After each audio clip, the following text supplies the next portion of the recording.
I know आप में से बहुत लोगों ने अभी तक किताबें खोल के भी नहीं देखी होगी और पहाड़ जैसा सिलेबस आपके सर पे डांस कर रहा होगा और एग्जाम्स लाइट की स्पीड में आपको अप्रोच कर रही होगी और आपने आधा टाइम खुद को ये ही बोलने में बिता दिया होगा कि आज करता हूँ, कल करता हूँ, थोड़ी देर में करता हूँ। पढ़ने बैठते ही सब्जेक्ट बोरिंग लगने लगता है, सब कुछ इंटरेस्टिंग लगता है केवल पढ़ाई के। आपके मन में कई तरह के सवाल घूमने लगते हैं, इस बार मैं टॉप कर पाऊंगा या नहीं, इतना सारा सिलेबस इतने कम टाइम में कैसे कंप्लीट होगा, यार एंड टाइम पे कोई प्रेशर ना फेस करना पड़े, है ना। डोंट वरी, इस बार तुम बस सवाल ही नहीं करोगे बल्कि उन पर काम भी करोगे। इस वीडियो का एक ही मकसद है, आपको एग्जाम्स के लिए रेडी करना।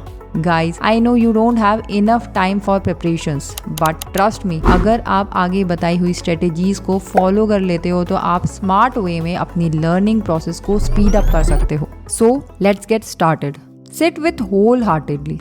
देखो यार, पूरे साल भर तुम खींचते रहते हो टाइम को कि आज करूंगा, कल करूंगा। तुम्हें एक दिन तो बैठना ही पड़ेगा और जितना जल्दी बैठ जाओ उतना अच्छा। एग्जाम के एटलीस्ट 3 महीने पहले बैठ जाओ ताकि लास्ट में सिलेबस पहाड़ जैसा ना लगे। जब तक बैठोगे नहीं तब तक स्टार्ट नहीं कर पाओगे कहीं से। For that don't start with the boring and tough subject, start with the simple one. Simple और इंटरेस्टिंग सब्जेक्ट से स्टार्ट करना आपको इनिशियल कॉन्फिडेंस और मोटिवेशन प्रोवाइड करेगा। ऐसे सब्जेक्ट से शुरू करके आप अपनी लर्निंग जर्नी को एंजॉयबल बनाए रख सकते हो। जब आपको लगता है कि आप किसी इंटरेस्टिंग चीज में इन्वॉल्व हो तो आपका फोकस ऑटोमेटिकली इंक्रीज हो जाता है और आप देर रात तक पढ़ सकते हो बिना डिस्ट्रैक्ट हुए। इससे एक स्टडी मोमेंटम क्रिएट हो जाता है और धीरे धीरे आपका एक टॉपिक से दूसरे टॉपिक पे और एक सब्जेक्ट से दूसरे सब्जेक्ट पे स्विच करना आसान हो जाता है। अपने शेड्यूल को प्लान मैनर में सेट करो, एक वेल डिफाइंड शेड्यूल जिसमें आपको स्पेसिफिक स्टडी टाइमिंग सेट करनी है। डिफाइन करें कि आप कब पढ़ेंगे और कितनी देर तक। इससे आपको एक रूटीन मिलेगी जो आपको नेचुरली पढ़ने में हेल्प करेगी। डिस्ट्रैक्टेड फ्री एनवायरनमेंट, पढ़ने के लिए एक क्वाइट और कंफर्टेबल प्लेस चूज करो। आपके फोन या दूसरे डिवाइसेस से सारे बेकार के नोटिफिकेशंस टर्न ऑफ कर दो।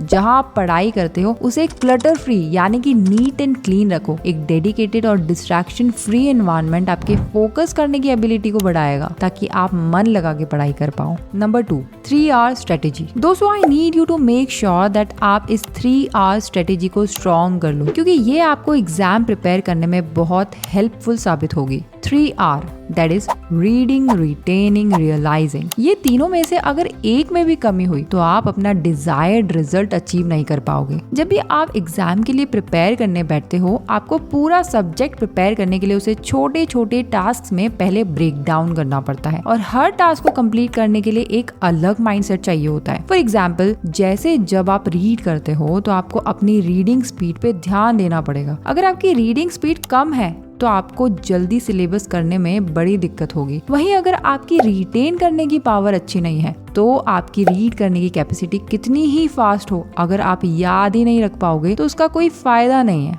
थर्ड है realising. In the same way, अगर आप मटेरियल को याद ही नहीं रख पाओगे तो उसे एग्जाम में लिख कर आने की उम्मीद तो छोड़ ही दो। इसलिए we need to make sure कि हम इन तीनों पर मास्टरी कर लें। जब भी आप पढ़ने बैठते हो तो सबसे पहली चीज आती है रीडिंग। रीड करके टॉपिक को अच्छे से पढ़ना, उसका एक मेन आइडिया लेना। एंड वी ऑल नो कि बुक से रीड करना कितना टाइम कंज्यूमिंग और बोरिंग हो सकता है और उसमें से इंपॉर्टेंट पॉइंट्स चूज करके नोट्स में क्या लिखना है वो एक अलग चैलेंज हो जाता है। Remember, good readers make stronger writers. So the question comes, read कैसे किया जाए? इसको एक साइंस के टॉपिक से समझते हैं जो है force and law of motion. सबसे पहले इसकी हेडिंग को पढ़ लो, force and law of motion. अब इसके पैराग्राफ का फर्स्ट एंड लास्ट सेंटेंस को देख लो। इसके बाद हम इस टॉपिक के की टर्म्स पे फोकस करेंगे यानी कि force and law of motion की डेफिनेशन को अच्छे से पढ़ लेंगे। अब आप उन फ्रेजेस और कंसेप्ट्स को हाईलाइट कर लो जो इम्पोर्टेंट है, जैसे न्यूटन के लॉज और उसकी एग्जाम्पल्स। अब जब आप ये सब पढ़ते हो ना, उसी के साथ विजुअलाइज भी किया करो,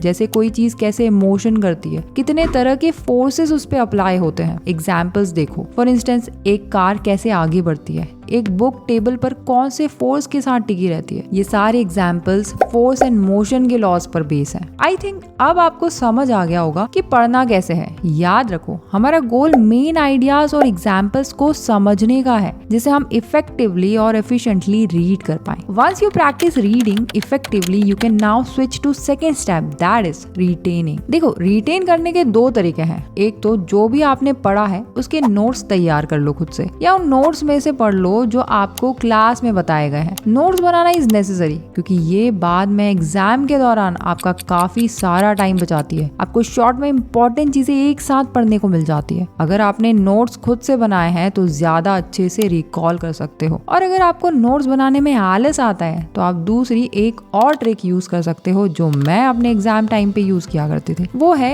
एक ही इंफॉर्मेशन को अलग अलग सोर्सेस से पढ़ना। अगर आप सेम इंफॉर्मेशन यानी टॉपिक के बारे में अलग अलग सोर्सेस से पढ़ोगे तो आपकी रिटेंशन और रिकॉलिंग पावर स्ट्रांग हो जाती है। जैसे एक टॉपिक को थोड़ा बुक से पढ़ो, फिर उसे नोट से देख लिया, उसके बाद यूट्यूब पे उसका कोई वीडियो देखा, देन आपने उसके क्वेश्चन सॉल्व कर लिए। You can also teach it to someone else. जब इतनी तरह से आप एक टॉपिक इतनी बार दोहरा लोगे तो आपको क्लियर अंडरस्टैंडिंग मिल जाएगी, फिर आप उस टॉपिक को कभी नहीं भूलोगे। थर्ड आता है रियलाइजिंग।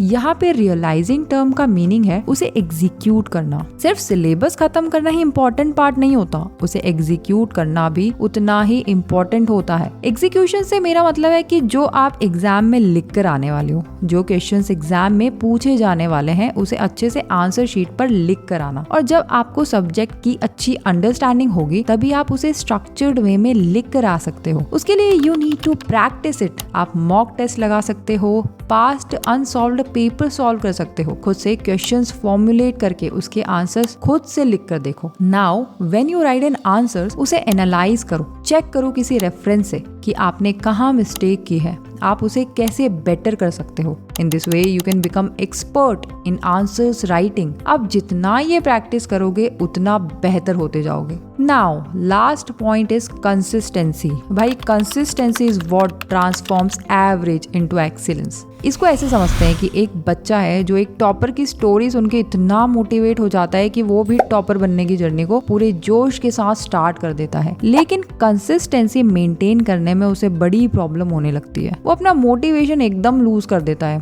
और वो बस 2 दिन पढ़ता है, फिर तीसरे दिन मजे मारने लग जाता है। और वहीं दूसरा बच्चा इमीडिएट मोटिवेशन ना देखते हुए कंसिस्टेंसी को इम्पोर्टेंस देता है और अपने स्टडी रूटीन पे स्टिक रहता है, चाहे वो किसी दिन कम इंस्पायर्ड फील करे, लेकिन वो हर दिन पढ़ता है। और जो बच्चा कंसिस्टेंट मैनर में काम करता है वही डेली प्रोग्रेस की ओर आगे बढ़ता है। देखो, कंसिस्टेंसी बिगड़ने के 2 कारण होते हैं। या तो आप टारगेट्स हाई सेट कर लेते हो, या फिर इकट्ठा एक साथ सब कुछ पढ़ने की कोशिश करते हो। कंसिस्टेंट रहने के लिए आप एक टाइम टेबल के अकॉर्डिंग चलो। आई नो, स्कूल कोचिंग्स के बाद आपके पास ज्यादा वक्त नहीं बचता, इसलिए हर दिन अपने टाइम के अकॉर्डिंग हर सब्जेक्ट्स को उसकी कॉम्प्लेक्सिटी और पर्सनल प्रेफरेंस के थ्रू शेड्यूल कर दो। माना आपको 5 सब्जेक्ट्स प्रिपेयर करने हैं, physics, chemistry, maths, biology, English, तो आप पूरे वीक में 3-3 सब्जेक्ट्स को टाइमिंग के हिसाब से शेड्यूल कर दो। लाइक मंडे को English 1 hour, maths 1.5 hour and biology 1 hour. फिर ट्यूसडे को physics 1 hour, chemistry 1.5 hour, maths 1 hour. इसी तरह हर दिन का डिसाइड कर लो। इससे कंसिस्टेंसी के साथ साथ आपको कंफ्यूजन भी नहीं रहेगा कि क्या पढ़ना है और कितना टाइम के लिए पढ़ना है। सो आई होप इसके बाद आप एग्जाम्स को फोड़ने के लिए तैयार हो। If yes, then comment down below and make sure to hit the like button and subscribe this channel. Take care.